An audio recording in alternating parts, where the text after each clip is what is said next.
Hello बच्चों, स्वागत है आपका आपके YouTube channel science study point पर। आज से हम शुरू कर रहे हैं कक्षा 10वीं का गणित का सफ़र, वो भी बिल्कुल शून्य लेवल से। अगर आपको क्लास 9th में मैथ कठिन लगती थी तो चिंता छोड़ दीजिए। आज हम पहला चैप्टर वास्तविक संख्या ऐसे पढ़ेंगे कि आपको हर कंसेप्ट से प्यार हो जाएगा। आज की क्लास के बाद बोर्ड एग्जाम का कोई भी सवाल आपसे छूटेगा नहीं। चैप्टर का नाम है वास्तविक संख्या। क्या आप जानते हैं ये होती क्या है? चलिए 2 मिनट में इनका पूरा खानदान समझ लेते हैं। जब आप छोटे थे तो गिनती सीखी होगी, जैसे 1 2 3 4 5 6 डॉट डॉट। ये सारे प्राकृतिक संख्या कहलाते हैं। और फिर इसमें जीरो आ गए, जीरो आ गए, ये बन गई पूर्ण संख्या। और फिर इनमें माइनस वाले नंबर्स जुड़ गए, जैसे निगेटिव वाला जो होता है ऋणात्मक संख्या, वो जुड़ गए तो वो बन गए पूर्णांक। और फिर जब हमने बट्टे वाले नंबर लिखे तो ये बनी परिमेय संख्या। इन सब को मिलाकर जो परिवार बनता है वो हमारी वास्तविक संख्या कहलाती है।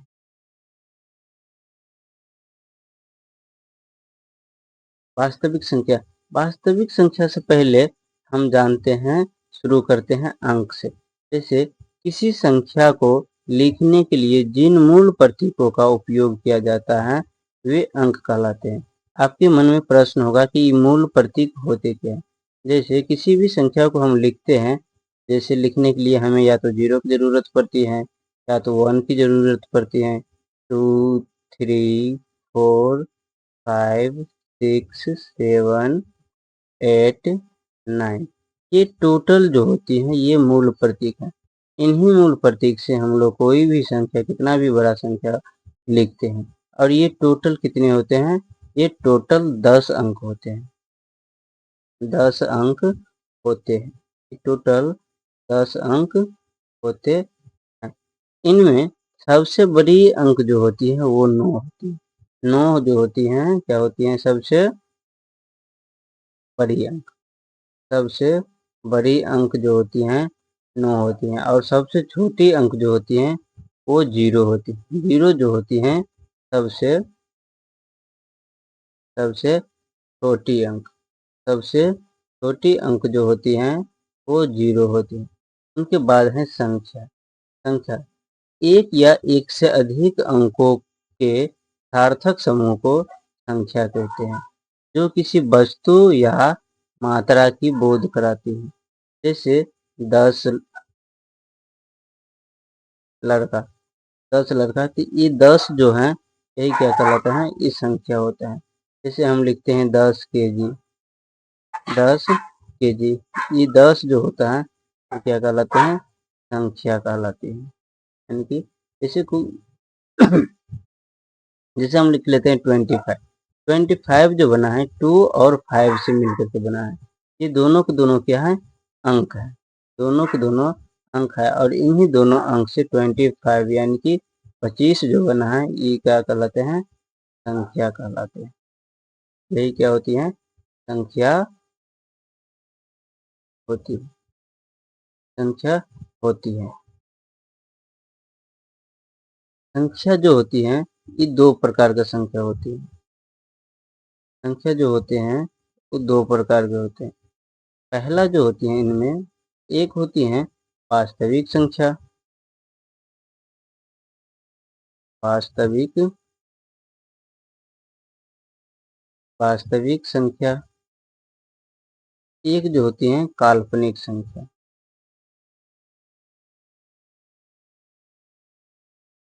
काल्पनिक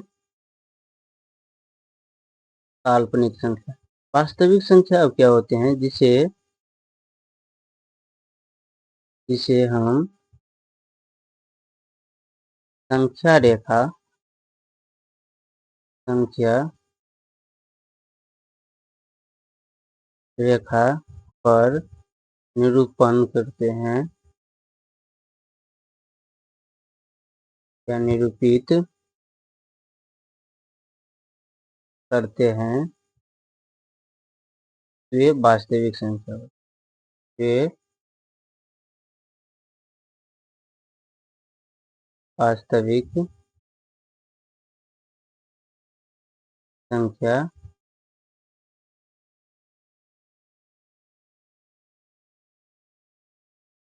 कहलाते। जैसे चाहे कोई माइनस वाला हो, जैसे -1, 2, 5, 8, √2, 1/2, 1/4, ये सारे के सारे जो होते हैं ये वास्तविक संख्या होती है। और काल्पनिक संख्या किसे कहते हैं? जिसे हम संख्या रेखा पर नहीं दर्शाते। संख्या रेखा पर संख्या रेखा पर नहीं दर्शाते हैं,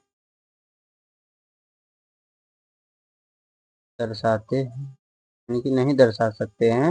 वे जो होता है वे काल्पनिक संख्या, वे जो होते हैं काल्पनिक संख्या होते हैं। जिसे हम संख्या रेखा पर दर्शाते हैं वो वास्तविक संख्या होता है। जिसे संख्या रेखा पर नहीं दर्शा सकते हैं वो क्या होता है? वो काल्पनिक संख्या होता है। जैसे √2, √3, -4, ये सारे के सारे क्या होते हैं? ये काल्पनिक संख्या होते हैं। इसे हम संख्या रेखा पर नहीं दर्शाते हैं। जैसे 1 हो गया, -1, 2, 5, √2, 1/4, 1/2, इस सब को हम संख्या रेखा पर दर्शा सकते हैं। इसलिए ये सारे के सारे जो हैं वास्तविक संख्या हैं। और जिसे हम दर्शा नहीं सकते हैं वो जो होता है काल्पनिक संख्या होता है। सबसे पहले हम वास्तविक संख्या के पूरे खानदान के बारे में पढ़ लेते हैं। वास्तविक संख्या के पूरे खानदान के बारे में पढ़ लेते हैं। इनके खानदान में पहला पढ़ेंगे प्राकृत संख्या। प्राकृत संख्या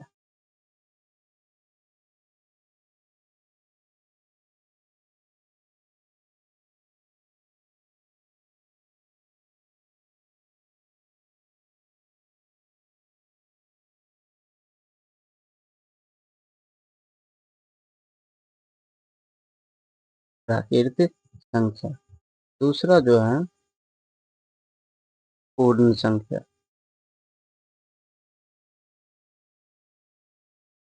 पूर्ण संख्या। तीसरा जो है पूर्णांक।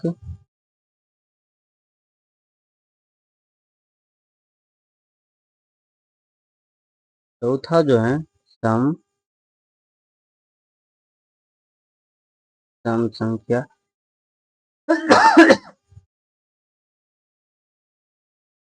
पांचवा जो है विषम संख्या।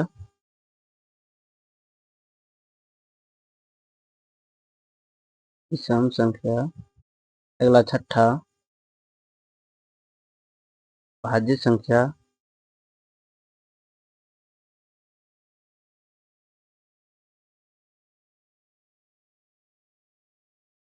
अभाज्य संख्या।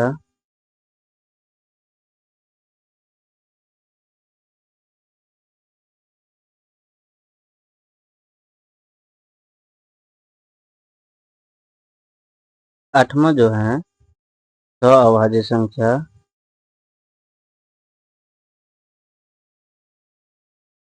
अभाज्य संख्या। अगला जो है परिमेय संख्या।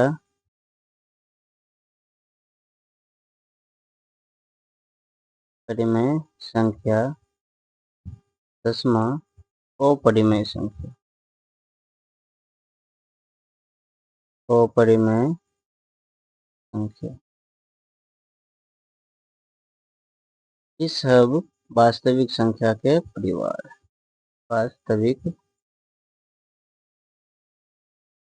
वास्तविक संख्या के परिवार है।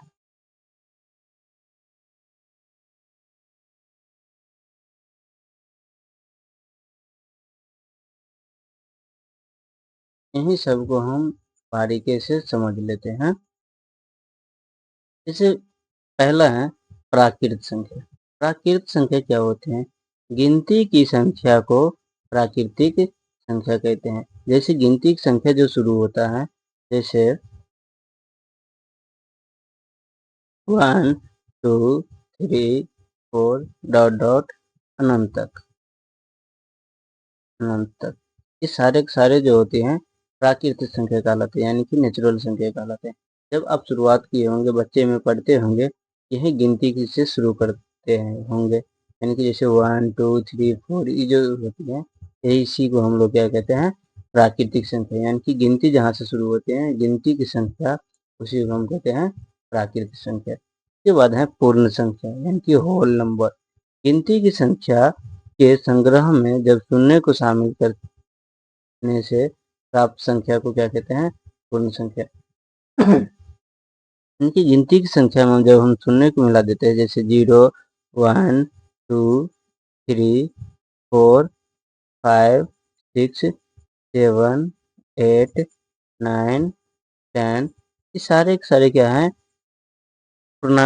पूर्ण संख्या है। यानी कि ये जो जाएगा अनंत तक, यानी कि ये 0 से लेकर के, सिंपल सी बात आपको याद रखना है, 0 से अनंत तक की सभी संख्या को क्या कहते हैं? पूर्ण संख्या।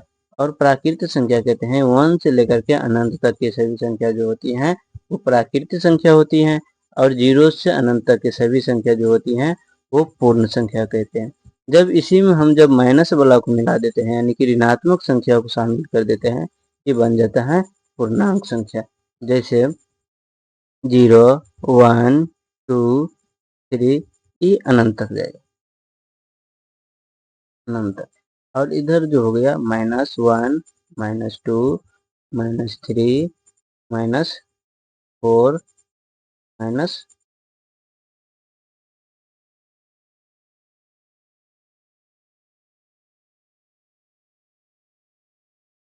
-4 डॉट अनंत तक।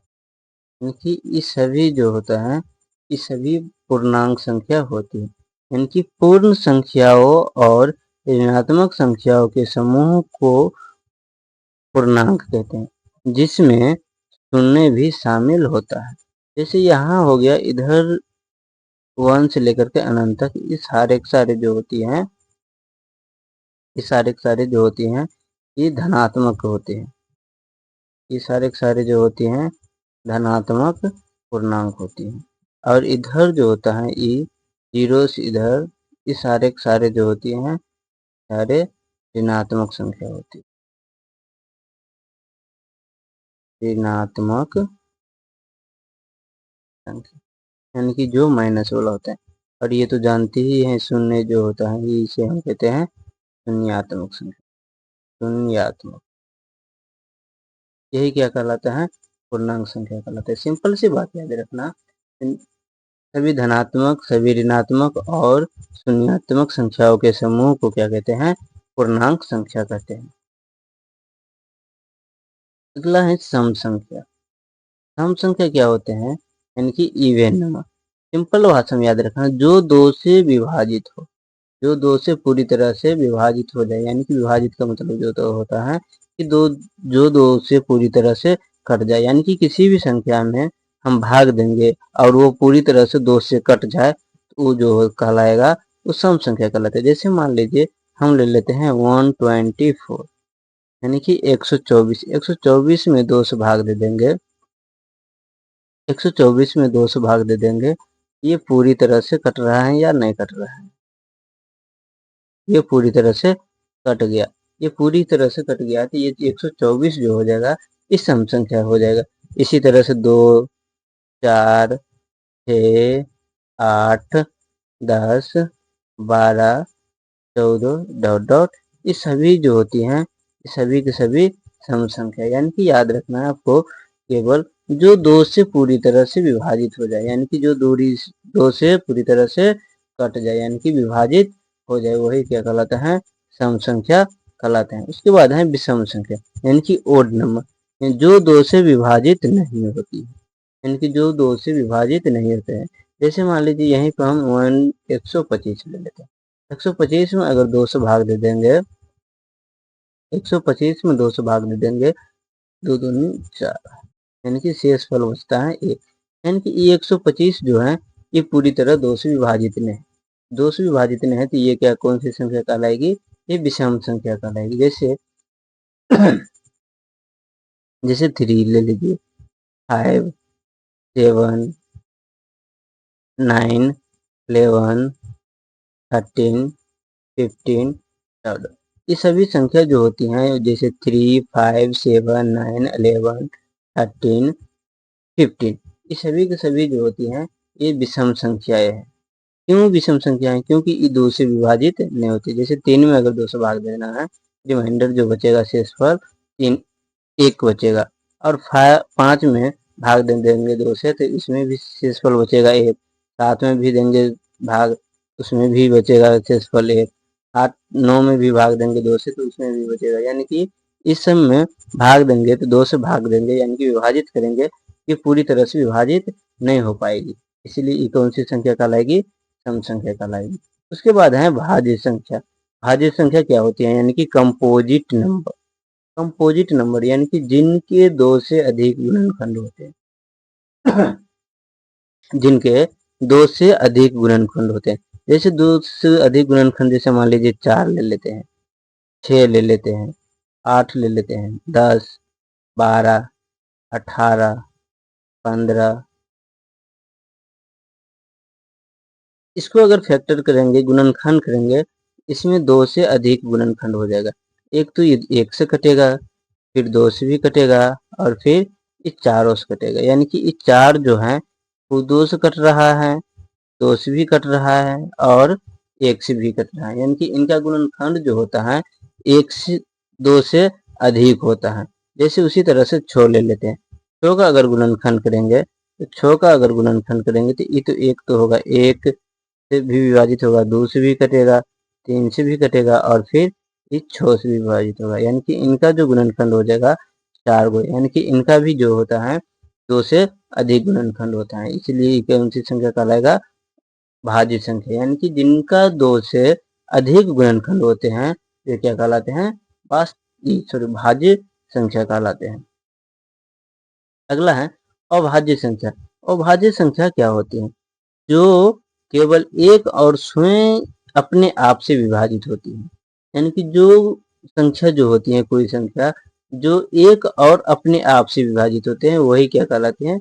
अभाज्य संख्या। यानी कि जो संख्या, जैसे मान लीजिए 3 ले लेते हैं, 3 ले लेते हैं, 3 भाज्य हैं या भाज्य हैं, यानी कि 3 या तो 1 से कटेगा या 3 से ही कटेगा। 3 या तो 1 से कटेगा या 3 से ही कटेगा। इसलिए ये जो है भाज्य संख्या, अभाज्य संख्या है। जैसे 2 ले लीजिए, 2 या तो 1 से कटेगा या 2 जो होता है या तो 1 से कटेगा या 2 से कटेगा। यानी कि ये भी क्या है? भाज्य संख्या है। 5 ले लीजिए, 5 या तो 1 से कटेगा या 5 से कटेगा। तो ये भी कौन सी संख्या है? अभाज्य संख्या, अभाज्य संख्या है।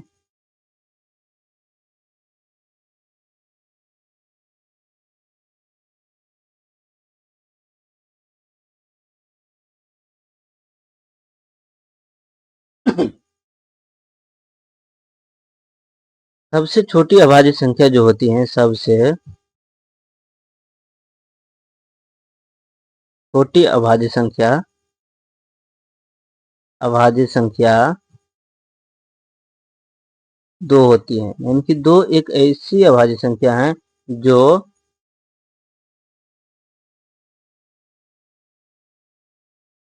सम भी है और अभाज्य भी।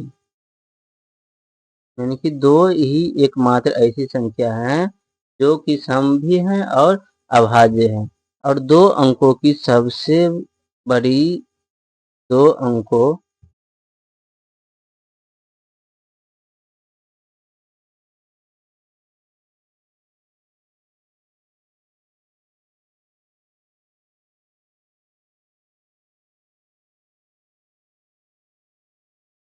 2 अंकों की सबसे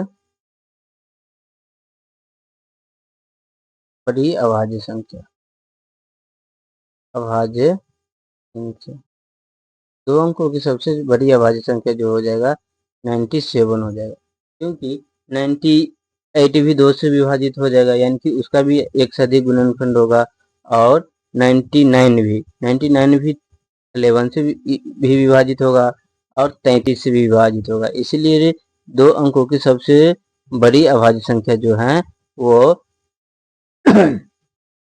97 होती है। उसके बाद है 100 अभाज्य संख्या। 100 अभाज्य संख्या क्या होती है? को प्राइम नंबर, संख्याओं का ऐसा जोड़ा जिनका महत्तम समापवर्तक यानी कि HCF केवल 1 होता है। यानी कि आप लोग महत्तम सीखे होंगे, यानी कि HCF यानी कि ऐसा दो संख्या लेना है जिनका HCF केवल कितना होना चाहिए? 1 होता है। जैसे मान लीजिए 4 ले लेते हैं, 5 ले लेते हैं। अगर 4 5 को लेके अगर मोसो निकालेंगे तो क्या हो जाएगा? इनका मोसो 1 हो जाएगा। ये भी क्या है? अभाज्य संख्या है। जैसे 5 और 7 ले लेते हैं। 5 7 का अगर मोसो निकालेंगे तो उनका भी HCF जो निकलेगा महत्तम समवर्तक 1 निकलेगा। जैसे 11 ले लेते हैं और 13 ले लेते हैं, इनका मोसो निकालेंगे तो इनका भी मोसो जो निकलेगा 1 निकलेगा। यानी कि दो ऐसा संख्या जो जोड़ा होता है उनका महत्तम केवल क्या होता है? 1 होता है। तो वही संख्या क्या कहलाती है? अभाज्य संख्या कहलाती है।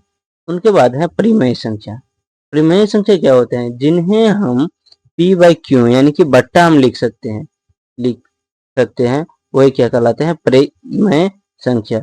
जहां P और Q पूर्णांक है, P और Q पूर्णांक है और Q नॉट इक्वल टू 0, यानी कि Q का मान जो होना चाहिए वो 0 नहीं होना चाहिए। Q का मान 0, जैसे मान लीजिए 0/2 ले लेते हैं। 0/2 तो इसका मान जो हो जाएगा 0 आएगा, इनका मान जो आएगा 0 आएगा। अगर लेकिन यहाँ पे 2/0 यानी कि ये Q की जगह पे क्या हो गया? 0 हो गया। तो इनका जो होता है मान अपरिभाषित होता है, अपरिभाषित होता है, यानी कि Q बराबर 0 नहीं होना चाहिए, यानी कि Q not is equal to 0, यानी कि जिसे हम P/Q के रूप में लिख सकते हैं वही परिमेय संख्या होता है। और P और Q क्या होना चाहिए? पूर्णांक होना चाहिए, यानी कि P और Q पूर्णांक है और Q नॉट इक्वल टू 0 है, तो वो क्या कहलाते हैं? परिमेय संख्या होते हैं। उसके बाद है अपरिमेय संख्या। अपरिमेय संख्या क्या होते हैं? जिसे हम P/Q के रूप में नहीं लिख पाते हैं, जिसे P/Q के रूप में नहीं लिखा जा सकता है, उसे हम क्या कहते हैं? अपरिमेय संख्या कहते हैं। जहां P और Q एक पूर्णांक